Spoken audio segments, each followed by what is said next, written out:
Hey y'all, Birdie Chesson here. I am the author of Thinking with Your Pussy, the guide to making good pussy decisions, and the notorious quiz at makegoodpussydecisions.com. Welcome to the Lost Tapes, where it's all about you. Thank you for listening.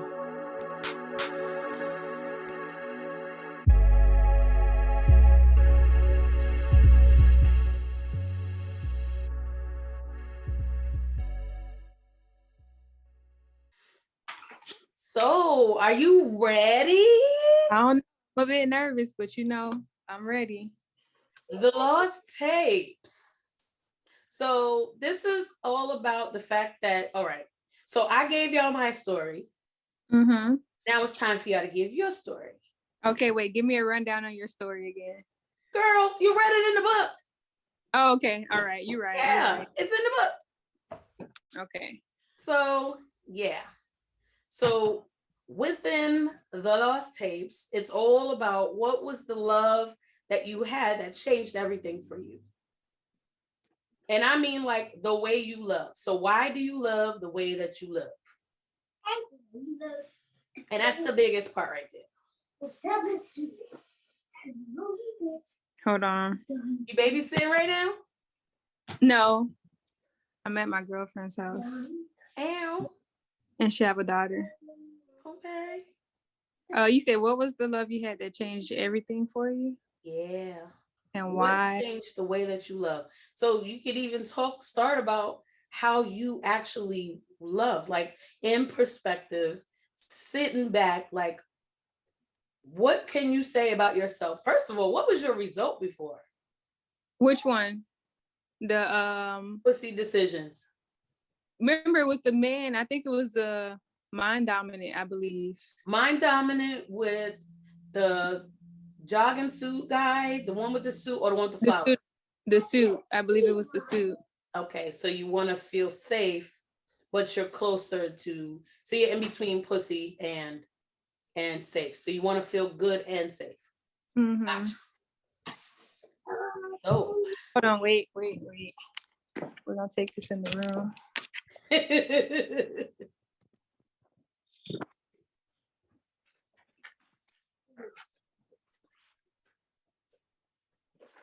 Do you remember what your result was when you first took the quiz? I really don't. I think I was heart dominant, I want to say, maybe. I think it was heart dominant because I know that you changed a little bit. Yeah. As far as how it was, because I mean, when this first came out, this was like 2 years ago. And I remember you taking the quiz and you were heart dominant. Yeah, I was. And there's no two different heart dominants, is it? No. Okay. There's only one heart and one pussy. So, how do I love? It's crazy. I'm working on it now. Well, you remember when we was having that discussion and we were talking about the 5 love languages? Yeah. Yours was quality time, and I think it was reassurance or something. I forget. Quality time. So what makes that the way you love, like that part of it? What's the most important thing to you in that? I never received that as a child. I never received that growing up. So for me, that's like, I remember telling my dad, because he was on child support, and like his relationship with my mom was rocky. And I remember telling him, like, I don't care about the money. I prefer your time. And, he's like, I understand, but of course, mandated by court, he still have to pay. And I'm like, I don't care about that. Like, hold on.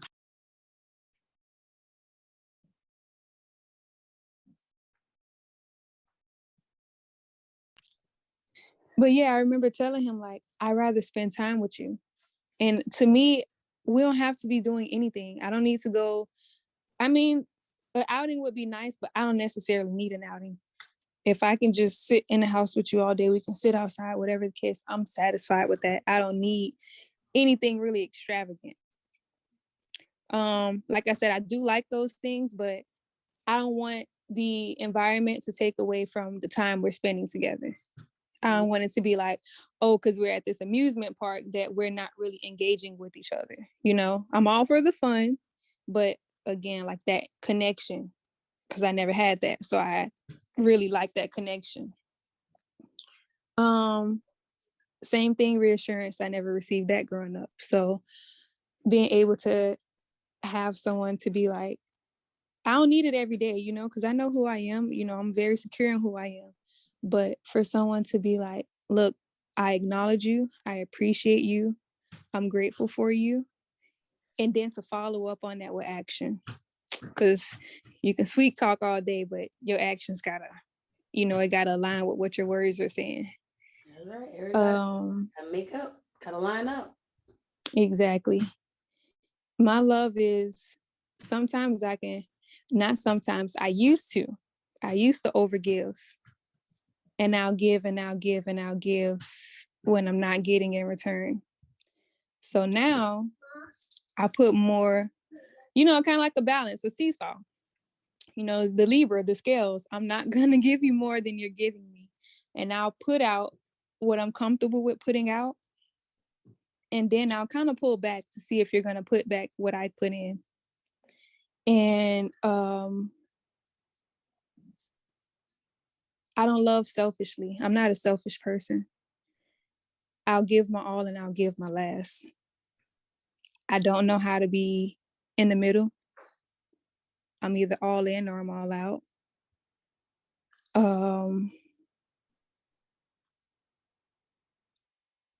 I have a big heart and I'm a giver. And if I see that you lack, and if I have the means to provide in the area that you lack, I'm going to do that.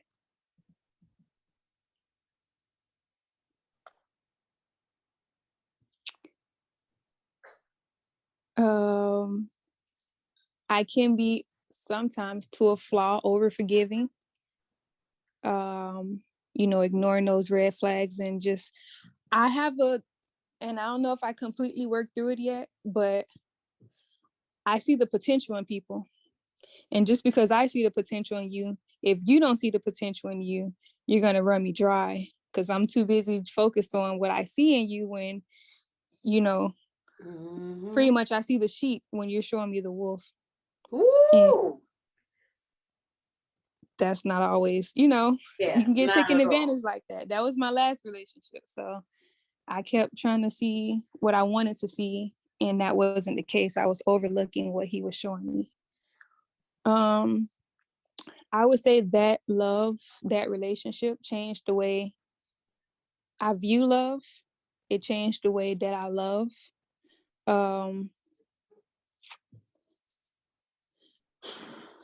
I was probably like I don't know, I really only count 2 of the relationships that I was in my entire life. So I guess you could say I was in about 5, but the ones that really made a stamp and the ones that I reference a lot are my past 2 relationships. And the first one, which was like around 2011, and I was in high school, I was a freshman. That one, I didn't know myself. I didn't know myself. I was dealing with a lot. I just had a lot of internal turmoil going on, and he was my escape in the worst way. In the worst way, because I wasn't receiving love. I didn't know how to love myself. And of course, not knowing that I needed that love, I was chasing after him to give me the love that I should have been giving myself. But I'm 14 or something at that age, whatever ninth grade age is. So I didn't know no better. I didn't know, you know, and my mom's supposed to be giving me this love. My father, you know, my parents, my environment, everyone is supposed to be pouring that into me, and I wasn't receiving it. So the little piece of love that he would give, I felt like it was everything. And then he had this thing where he'll cry. We'll be out in the streets, Birdie, and if I broke up with him and we out in public, he would bust out on the streets crying. Wow. And I thought that meant that he really wanted me. Yeah. Manipulation. Exactly. Oof.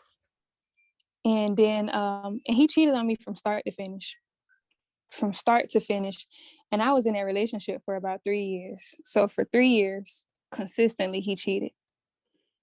And I never got anything out of that. I never got anything out of it. Anything that was, I really didn't receive. And it's not even the tangibles, but the intangibles, you know? And then I'll just go back and just, I don't know. So looking back at him, and then my most recent ex, that was about 3 years, give or take, but we didn't cut it off and stop dealing with each other for until like that 5 year mark. And it was 2019 where it really hit the fan for me, because I was in Florida and I was working 3 jobs, and I was just like kind of self-analyzing, like, where am I going at this point? Because I'm not in school, but I'm working 3 jobs. Do I want to go back to school? What do I want to do with myself? Where do I see my life going? Like, I was really questioning my existence. Like, what am I doing? And in the course of our relationship, I would go back and forth and I'll be like, oh, I'm going to move to Georgia, but I was scared. You know, like, I've never been away from home, even though I moved out of my mom's house. Like, I was like 30 minutes away, you know, but I never been out of Florida. So November 2019, I was like, I'm gonna do it. I'm gonna move. And I started planning to move. And the plan was to move in with his mom for about a month. That way, you know, I can get settled in, working there, then get my own apartment. He was working as a truck driver at the time. He kind of just got started. And what really hurt Birdie, was that he went to jail. He went to jail twice. The first time he got out, like, over the weekend. He went in Friday kind of thing, got out Monday. Cool peaches, whatever. I probably threw $50 or something on his books for the whole course of him being there. He went back in again for the same mess. This time he spent like 3 months in there. 3 months, Birdie. What was his charges though? Like, I don't. Weed. Oh. He got caught with weed. Then he was on probation, failed this drug test, so they threw him in for 3 months. And the judge was like, you didn't learn your lesson, so why am I gonna, you know, whatever. So the judge made him do a whole. Because he's a truck driver, you got to be safe. No, that was before he decided to be a truck driver. Oh. That was before he decided to be a truck driver. So he went to jail. I think this was like 2018-ish maybe, or the beginning of 2019. He went to jail for possession of weed. First time, you know, it was like, whatever, you know, they put him on probation. He went on probation. He failed in his drug test. So they locked him up. And when I tell you, Birdie, I was so faithful and I rode, paid his bills, paid my bills. And that hurt because I never wanted to be in that position because my mom was in that position. And I used to, in a sense, down her for being in that position. Like, why are you riding for a dude who don't want you, who don't, you know, blase, blah, all the whole nine. And to be put back in that, for me to be in that same position that my mom was in, for him to come out, the first time he came out, what hurt was the first time he came out, just from doing the weekend bid, Birdie, just for doing the weekend bid, he came out and he hit this girl up to have sex with her. How did you know? Birdie, I have my ways. I'm an FBI agent, low key. Ooh, I know that's right.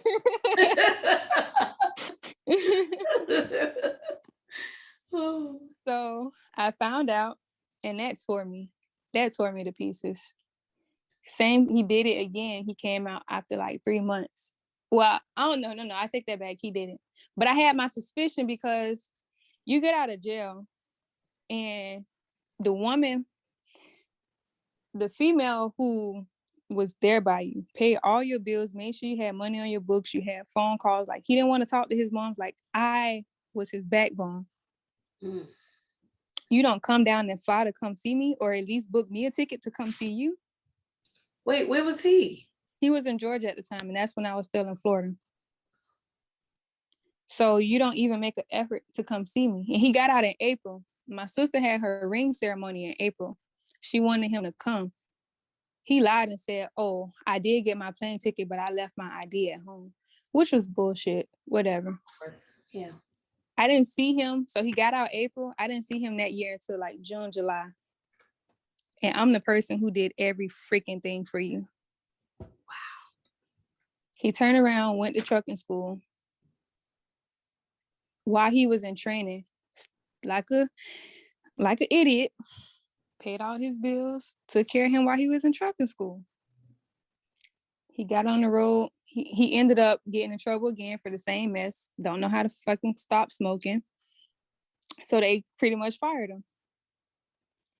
That's when I finally came up to Georgia. So kind of backtracking, when I was coming to move up in November, December, what really hurt was that I stuck by his side while he was in jail, while he went to trucking school. I'm paying your bills. I'm taking care of you. Like, I'm being the best fucking girlfriend I can be. And you would not believe he fought me on coming up there. He told his mom he would stop talking to her if she let me come stay with her. And I was at work. I'll never forget that day. I was at work. And I was just so thankful that I was in the classroom, because I was subbing at the time.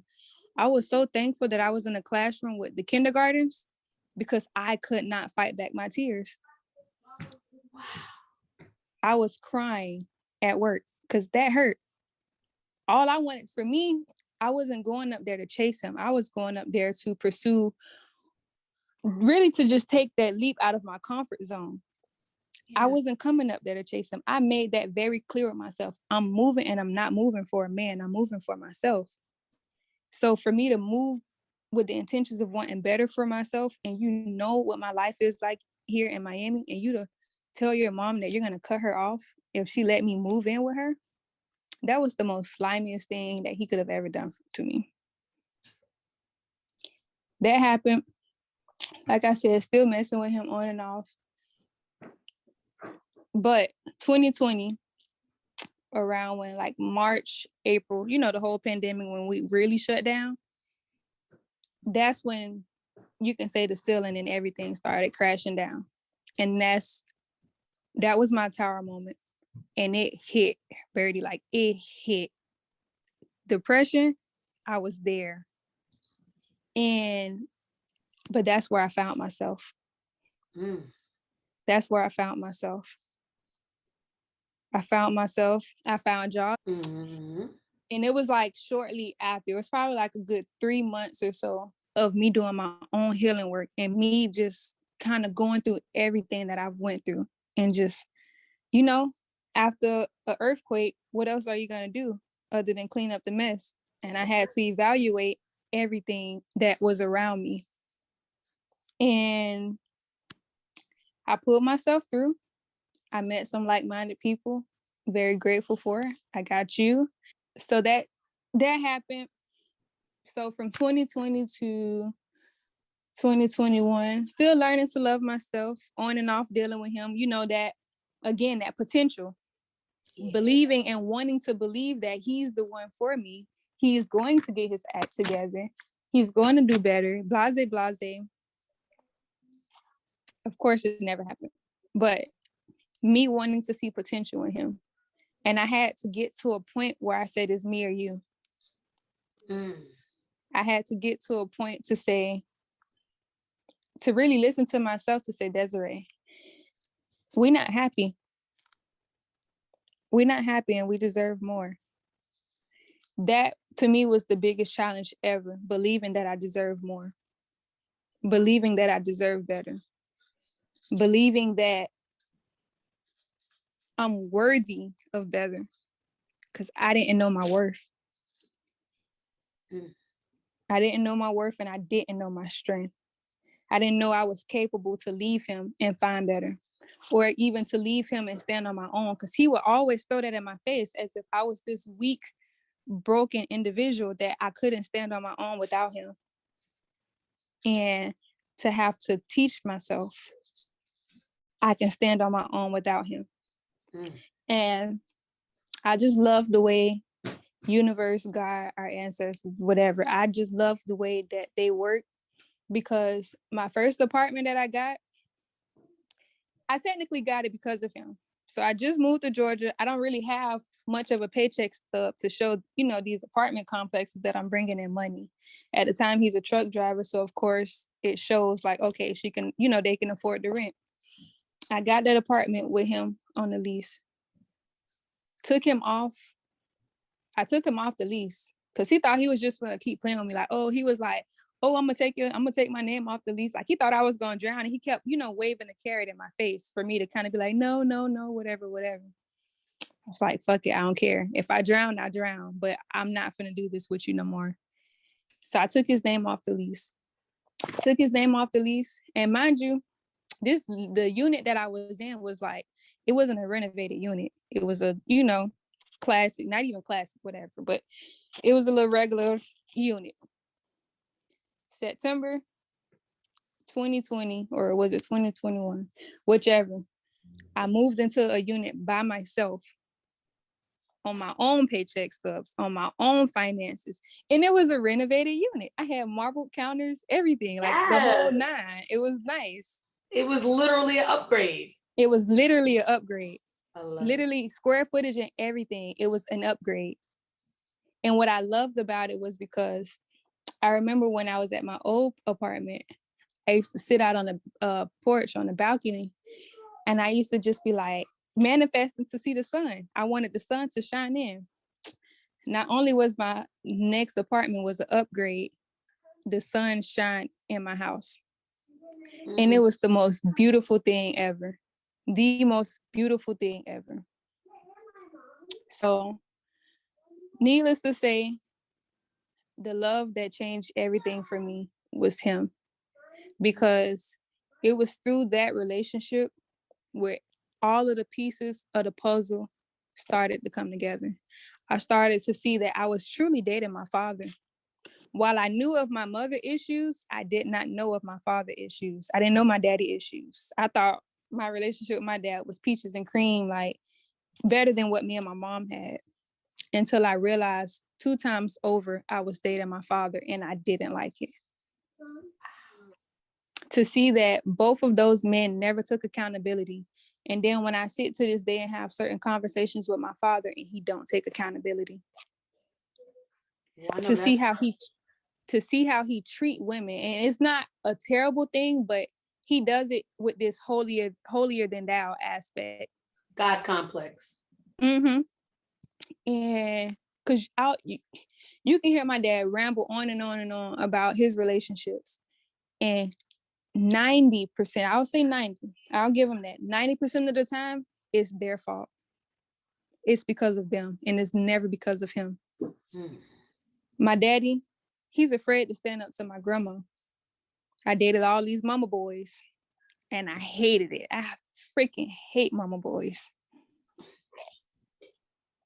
Because they don't know how, and I'm not saying be disrespectful, you feel me? Like, you ain't got to disrespect your moms, but what moms need to know is this is my lady. This is my girl. You're not going to disrespect my girl. Exactly. And neither of them knew how to do that. Now I get it. The first one, he get a pass because we still kids. You feel me? Like, that was my high school romance kind of thing. But that second one, we're adults. His mom would get mad and be like, oh, you're staying over her house, blase, blase. But we grown. We're in a whole relationship. Why can't he stay here? Technically, his name is on the lease, so he have every right to be here. Yeah. But for a good part of it, I hated it. I hated him. I hated the relationship. But the more I journeyed to myself, the more I began to learn myself, love myself, and elevate myself.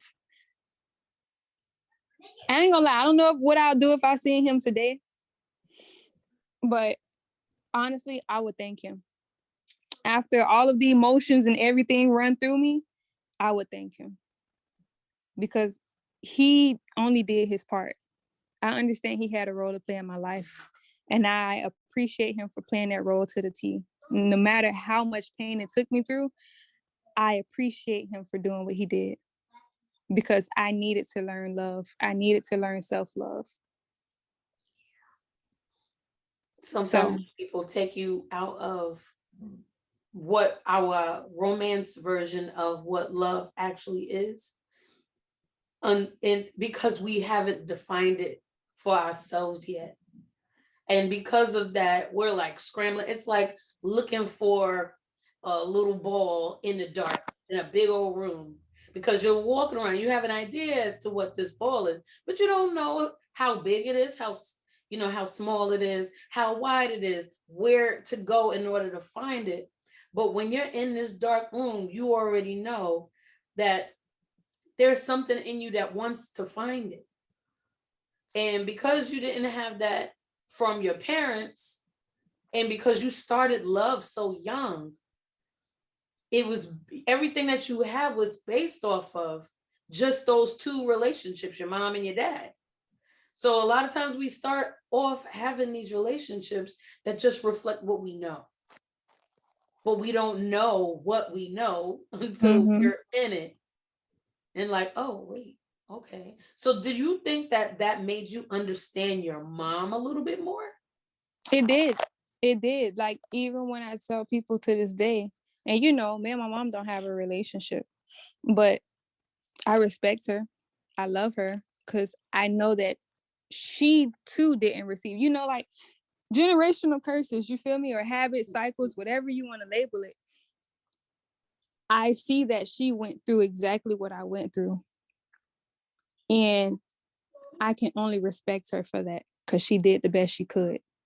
She did the very best she could with what she had. And I'm not upset at her. I'm not angry at her. I forgive her. And I still love her, regardless if I never speak to her another day in my life. I still love her because I understand where she come from. And even still to this day, because, we always going to be healing. And I got a lot of stuff to still, rummage through. And I pick up and I'm like, dang, that's my mom. Or I'm like, dang, that's my dad. And the same thing with him, learning to forgive him for the things that he did and seeing him for who he is. It's like, I see you as that. And you know what? Especially this last relationship, it's taught me more about my dad than I've ever seen in my whole life. Because now I see that little bruised little boy. Because at the end of it, I had to, in order for me to build strength and to see myself as not a weak little girl, I had to see my ex for who he was and not who I perceived him to be. And that's a hurt little boy. He was a hurt child. He was a hurt child in the man's body. And that's all I saw with his physical appearance. When in all actuality, he was a child. And I had to, in a sense, put him in that box so that I could triumph over him. Yes. Yes. Was there a switch that flipped that made you actually that perspective change that made you realize, nah, this ain't a me thing, this is a him thing? Mm. It was. I did have that. And it came when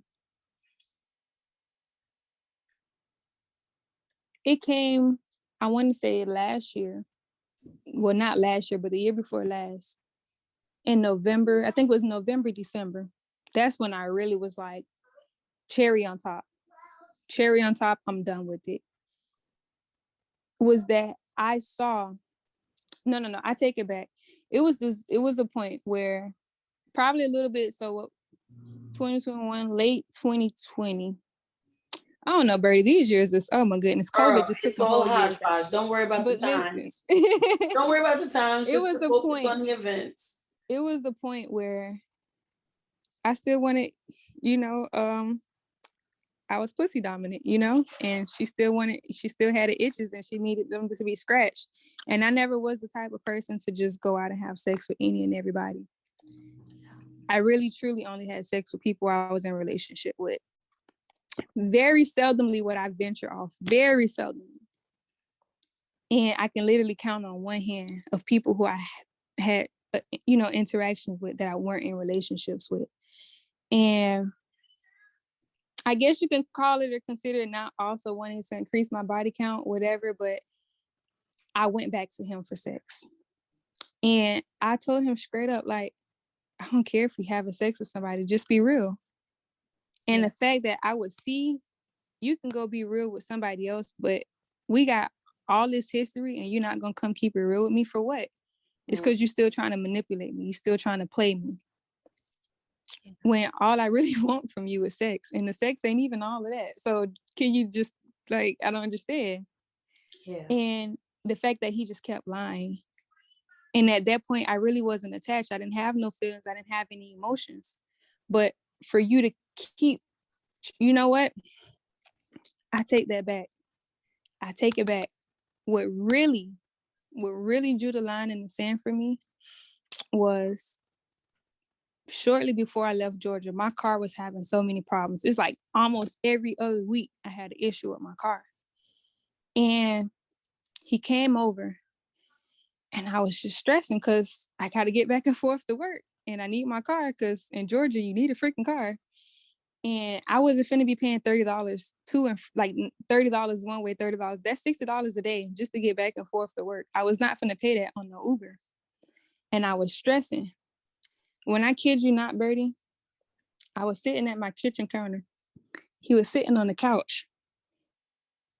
And I'm stressing, but out of the side of my eye, I seen a smirk on his face.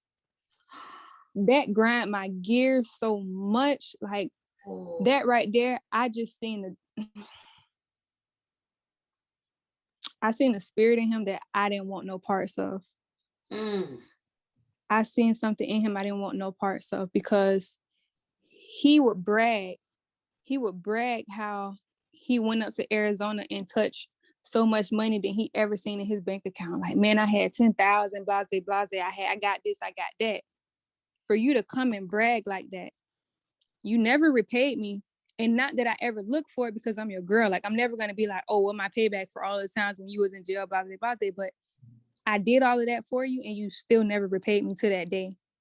Then for me to be going through what I was going through and you to put a smirk on your face as if that was your end, he thought that was his end. And when I saw that, I peeped game. I let him fix my car and I left him. That was my line. That was it. But to me, that was just the most spiteful thing ever because you sat there and you watched me cry.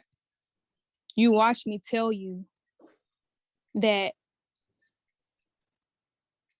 you watched me vulnerably express myself. Yeah. And you smirked because you felt like you had me. Yeah. He was taking joy in your misfortune. Exactly. That's why still to this day, I don't care what nobody say. To this day, I believe he's the reason my car went out. Because he would always come through my building. And I know he did. I knew he would always drive through. To this day, nobody can tell me he's not the reason my car messed up. Because it's like he just knew. It's like every time my car would have an issue, Birdie, he'll pop up. Oh. I don't hear from you. But the minute something go wrong with my car, you pop up.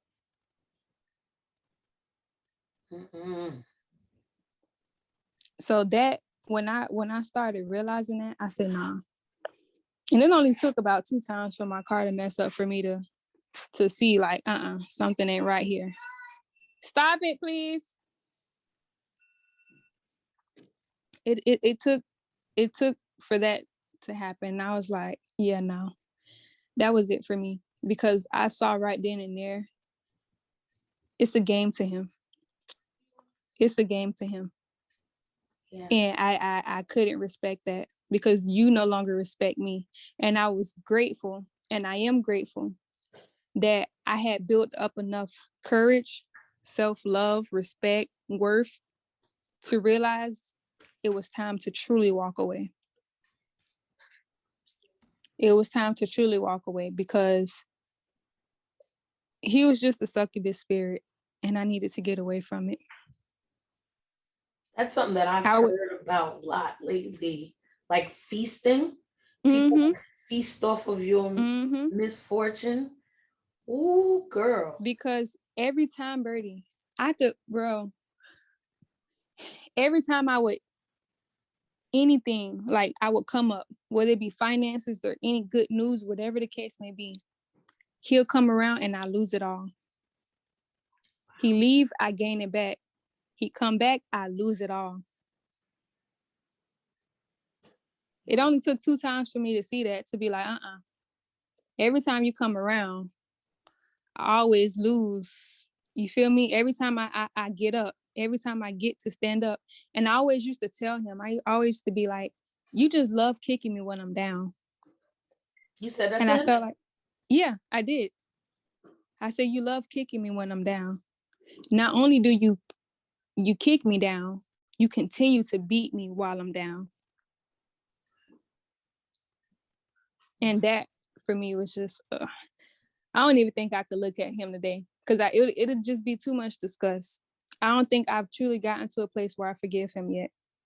Again, I'm fortunate for the events. I'm fortunate for everything because I found myself in the midst.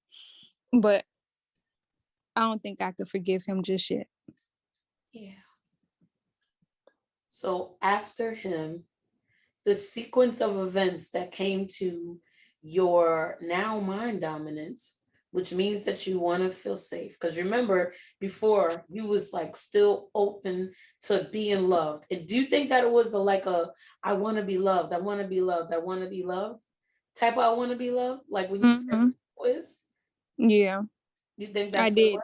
I did. Because again, looking for love outside of myself. Yeah. I was looking for love outside of myself. Yeah. And then now you have hit a whole different realm and you're like almost the polar opposite. Yeah. Because pussy dominance means that you want to feel good.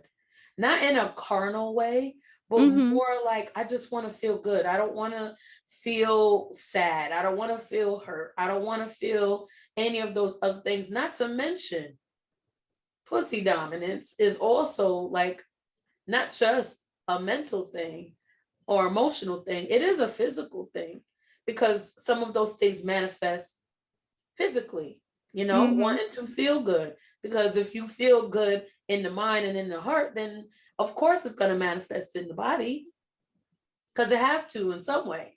Yeah. So you have gone from heart dominance where you want to feel love. Do you think that love was something that was just, again, like a perception of what you thought love was? Yeah. Yeah. Because the only, when I tell you growing up, I had completely no role model or for what true love really was. I only saw the toxic ends of love or that unhealthy love. I never saw anything healthy. So to me, that's what I grew up around, and I think it's okay. Even now, to the point where admittedly I self-sabotage the relationship I'm in now because I'm so used to that type of love. I'm so used to that pulling, tugging, and nagging, like just the unhealthy versions of it. I'm so used to it. So now I have to catch myself. How are you self-sabotaging? Like just one occurrence. I have a fight or flight when it comes to attachments. And almost always it's flight. It's like I'm feeling really, really good right now. Something's about to happen. The shoe's about to drop. Exactly. I'm not used to the good lasting too long. It's like I may get, and it literally I ain't gonna say it literally feels that way, but it used to feel that I would get 30 seconds of goodness just to get 30 years of sadness.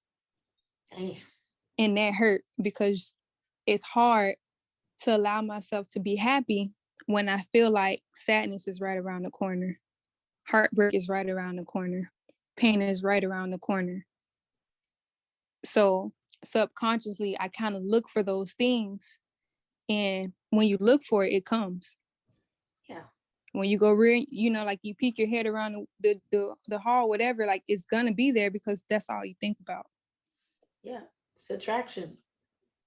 It's always attraction. So you wanting now with your safe result. Now, do you think that that fight or flight type of thing is within that wanting to be safe? Because you're trying to protect yourself. Mm-hmm.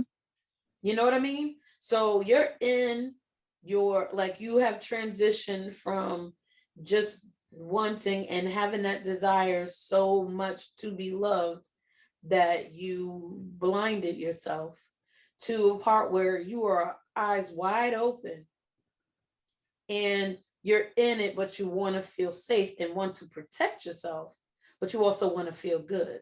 Like this is where you are right now.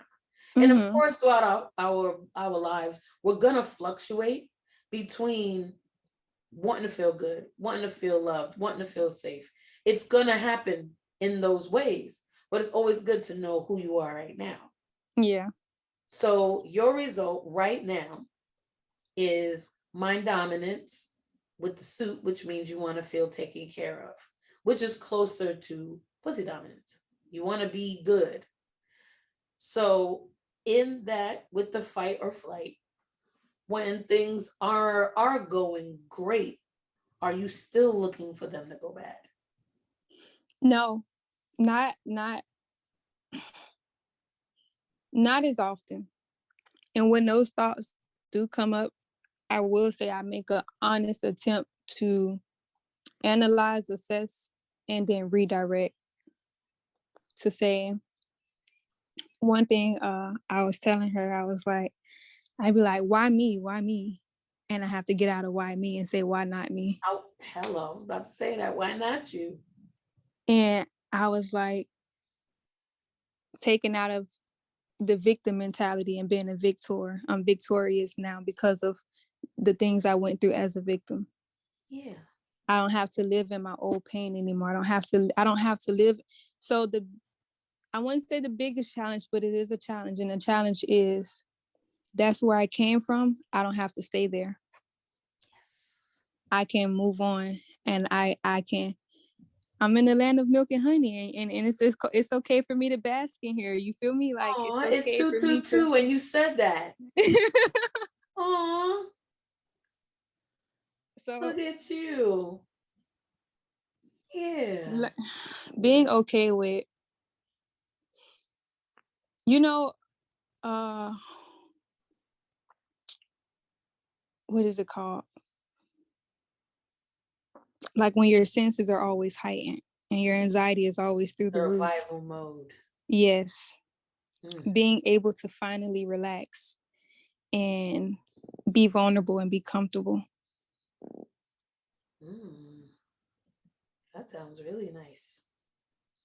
That sounds really nice. So being very conscious, and that's the good part about being mind dominant, is because you can be in the present because you're thinking consciously and creating what you actually want, and also taking that power back that you're like, you know what, this is where I'm at, this is how I want to feel, and if I'm not feeling that, why am I not feeling that? You just got to be careful that you don't get stuck in that mind and you're able to feel not just good, not just loved, but also be present in the fact that you are loved. Present Or, is the huh? present is the key word. Present is the key word. Yep, Being present. exactly. And taking back your power is so huge, so huge. And looking at, even your story being full circle with your whole mental process, your whole emotional process, your whole physical process.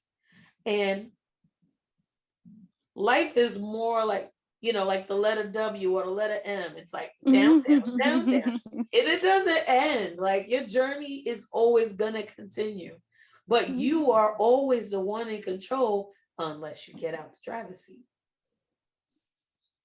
You create your reality. The reality that you create is the reality that you'll live. And of course, there are things that happen around us that we don't have control over, but we still have control over ourselves and how we love. So I do know that, and I don't know if you can speak on it right now, that Wait, I don't read lips, but you could go ahead and say it. you're in 2 relationships. No, I'm in one. Okay. So we have an open book. We have an open book, but it's just her. Okay, because as far as I know, like that's what you said before. I actually blocked him. So, but I wouldn't say I was. We were still dating, but whatever. It's just her. Okay. Good. Okay. Well, more than anything, all of it's a process. And as long as you see how it's going to continue to make you better and how y'all are going to create your future together, you still have to be whole.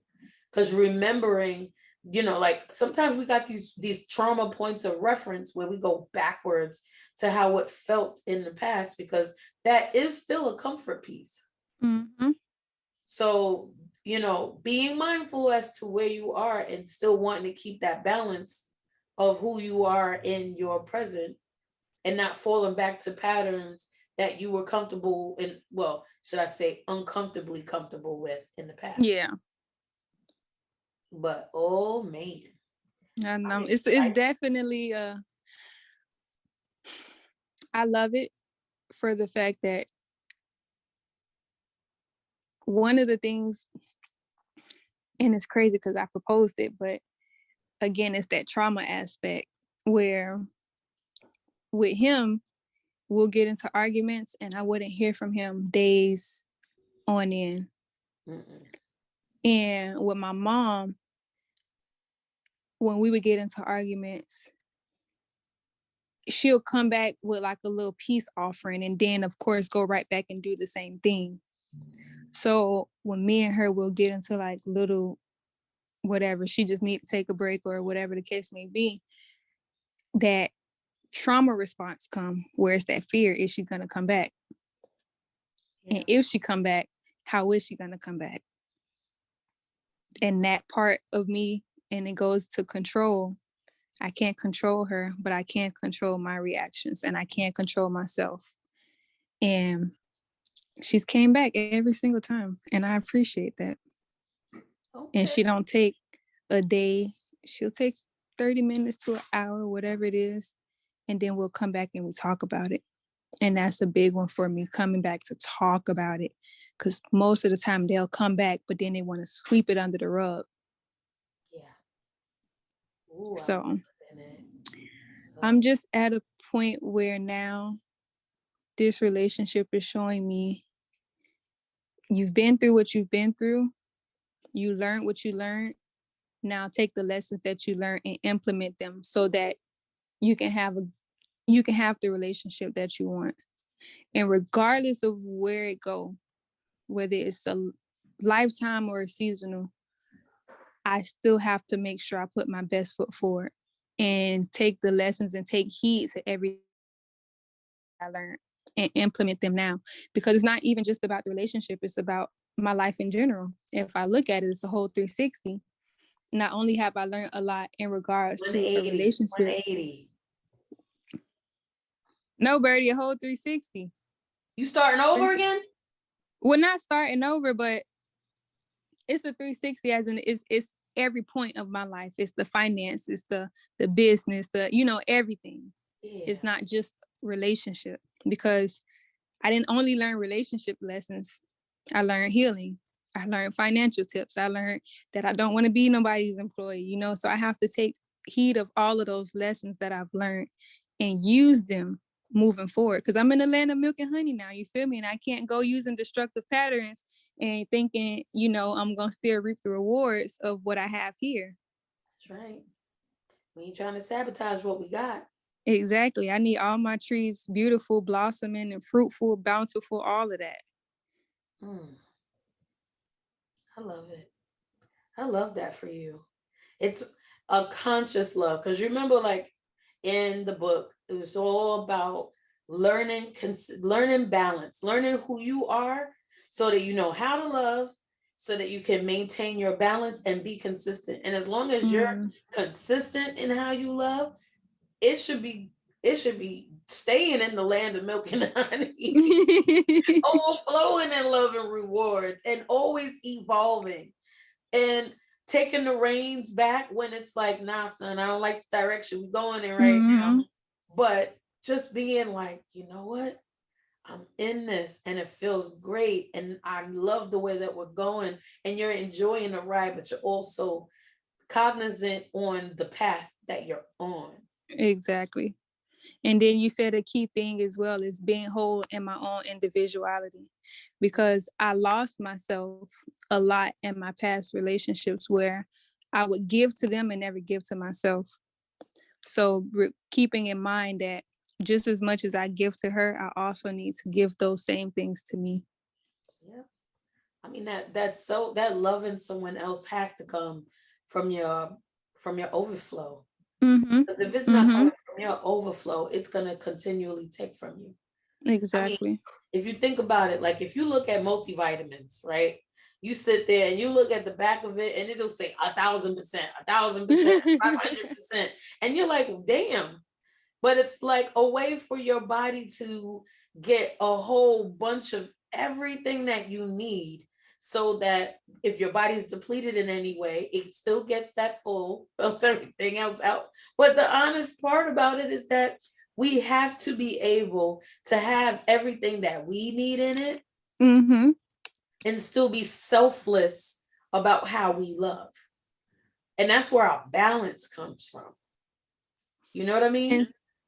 And I'm a big firm believer on that. And I would say one of the things that's helped me to forgive my mom was to know that you can't give me anything you don't have. I can't ask you for $1 if you truly, genuinely don't have $1 to give. And if you truly, genuinely don't have love to give, I can't require that of you. So I can't give her or anyone else anything that I don't have myself. And I'm not going to try to. I'm going to make sure I fill my cup first. And like you said, and feed her and everyone else from my overflow. Because like we talked about before in Sip and Chat, like I'm not tipping my cup over ever again for anybody. If I don't have it to give, you just can't have it. Hello. Look at you. I love my growth. I love your growth. I'm like, yes. Like I said, it's been 2 years. This is like 2 years. She's a unicorn. 2 years. I love it so much. Oh my goodness.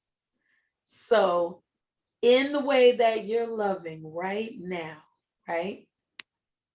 What are you learning more about yourself in reference to love? Like, what are you learning about love itself? I'm learning to love others in their love language, not mine. Luckily, I love to give gifts, and her love language is receiving gifts. So That's a bonus. But also, you have to love people for who they are and not who you want them to be. So that what did I say again? The potential. We're not seeing potential anymore. While I do see your potential, but that's not what I'm looking at.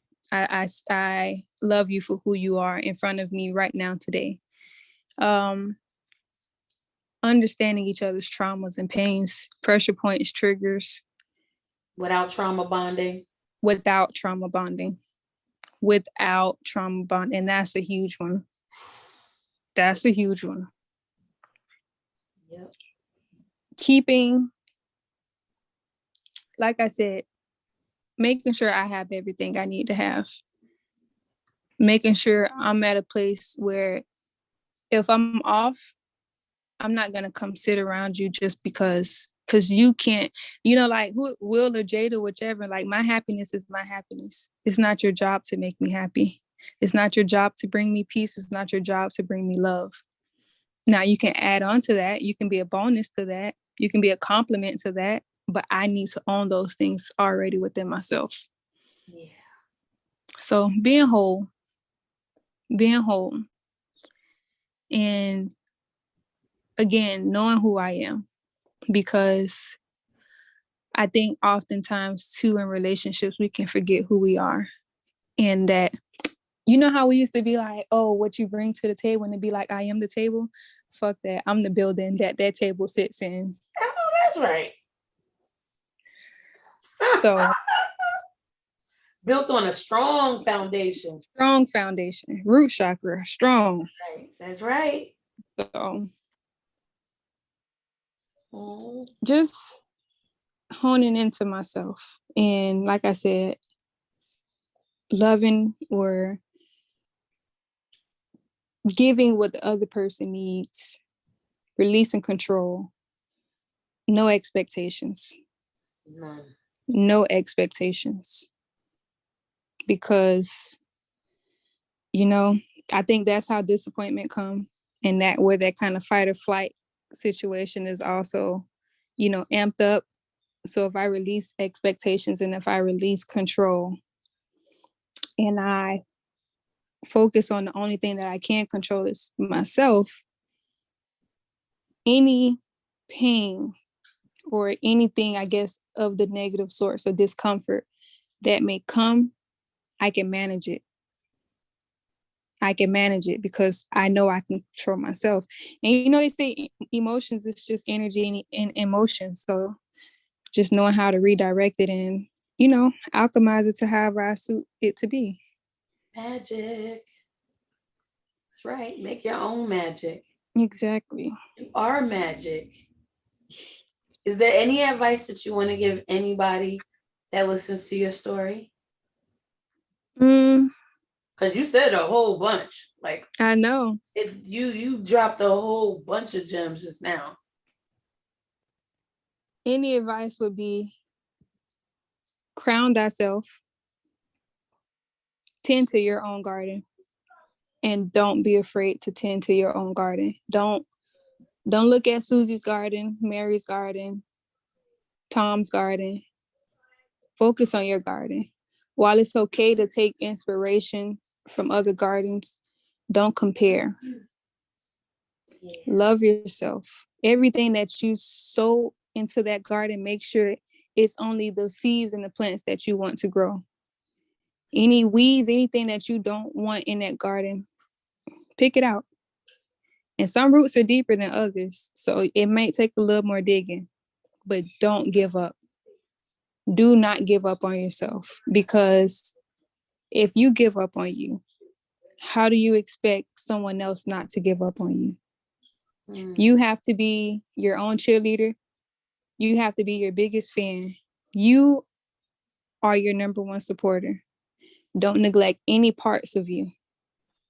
If you see an aspect of your garden is it needs more water, go tend to that. Go tend to that. Be comfortable in the fact that the work you've done on this patch is going to continue without your presence being there. So now you can go tend to another patch. Because sometimes we think that the lessons didn't stick, or the growth won't stick, or I have to be here no, because you have too many, your garden is too big for you to only place your focus on one patch. You got to be able to multitask, and you deserve it. And don't be afraid to admit what parts of your garden needs your attention.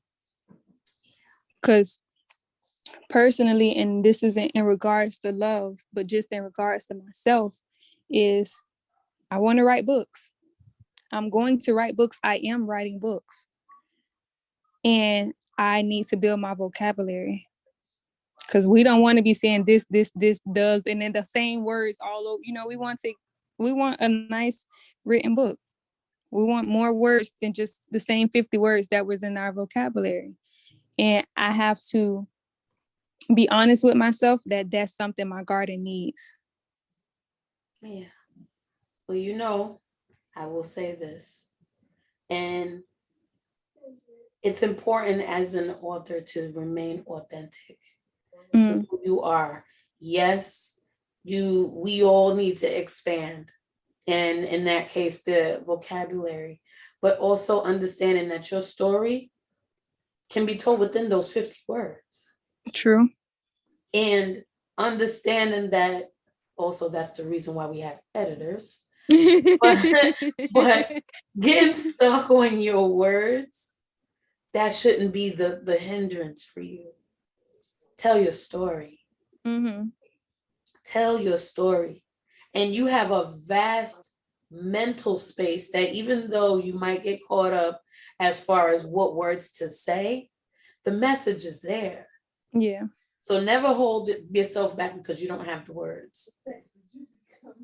You know what I'm saying? Yeah. Like, we could still grow vegetables without carrots and onions. You know what I'm saying? Mm-hmm. Mm-hmm.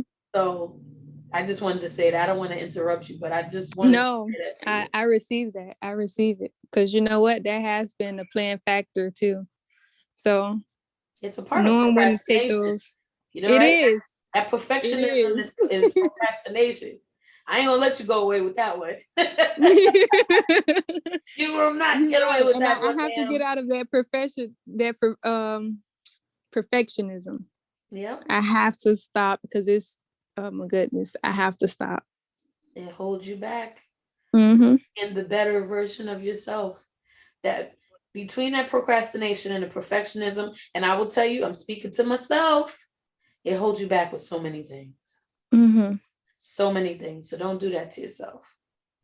But and I guess even if you are talking about how life is and how love is, you can't do it right. Like your way is the way that it is. Your vocabulary, your love language is your love language. Gotcha. You can't say, oh, them 5, I got to do the 5 love languages because that's how I got to do it. No, your love language is your love language. So finding someone that you can speak your language to and that can comprehend your language too, and y'all make it work. That's how you write your story. That's how you make your book. I'm so glad that you were a part of this. Thank you. Thank you. Thank you for having me. Yeah, I would ask you if you wanted to take the quiz again, but I think you already got your result. Like, you good. You got it. Oh my goodness. And can I just commend you on the journey? Because me being here, I've been in the car with you on this whole journey right here from this part of it. And just seeing who you are from where you used to hide yourself. You used to hide yourself. To you now living in color and more bold and more, able to share yourself. Like 2 years ago, I don't know if you would have been able to be a part of this. You know what I'm saying?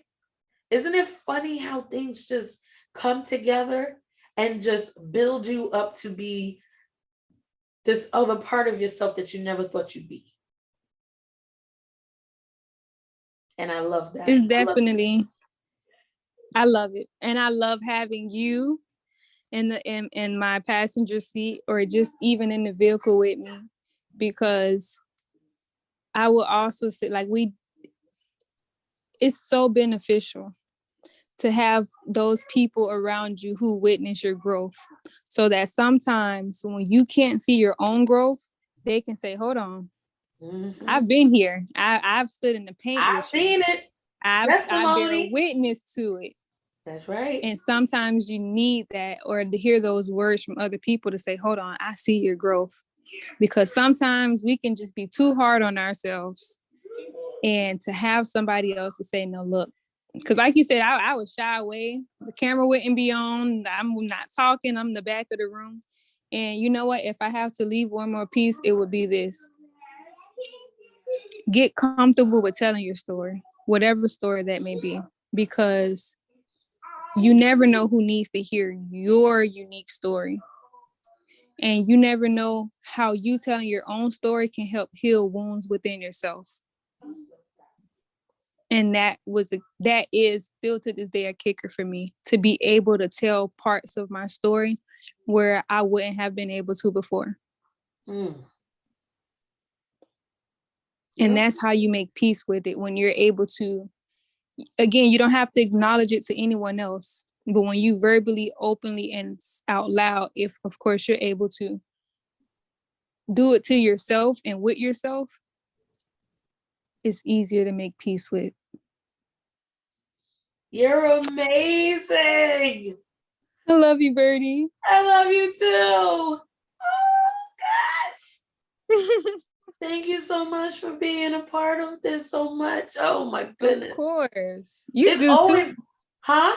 You're such a gem. Like, you're such a freaking gem, I swear. I am so grateful to have come across your path, for our paths to have crossed twice over with your sip and chat, you know, because I could have missed you. I could have not been in that meeting where you was like, sip and chat, get in on this, you know, but I love it. And I'm truly grateful for you as an individual. I'm very big on the intangibles. And when I tell you, Birdie, your intangibles super exceed any tangible thing that you've ever placed in front of us, not to take away from it, but just who you are as a person, as a soul, as a spirit. Like, that means so much. It means so much. Because when you sent me that shadow book and you were like, you're my sister, you are me, I am you, that brought a tears in my eyes. It's about to make me cry now. But I just truly appreciate you in any way that I can give back to you. I'm all in. So I'm grateful to be a part of this. Thank you so much. I love you. And yeah, I'm gonna tell you when your episode comes up on the audio book. Okay. Whew. You give me so much. You give me so much joy, and I love watching your growth, and any expectations I ever could have had, you always surpass it in the most dynamic ways. And I'm proud to be your sister. Thank you. I'm absolutely proud to be your sister. Okay, my love. All right. Love you long time, sis. Love you long time, Birdie. All right. Bye. Have a great day, babe. You too. Bye. Thank you for listening to The Lost Tapes, where it's all about you. Now, if you want to participate in The Lost Tapes, click the link in the bio for directions on how to participate. Hope to hear from you soon. Take care, y'all. Birdie Chesson, signing off.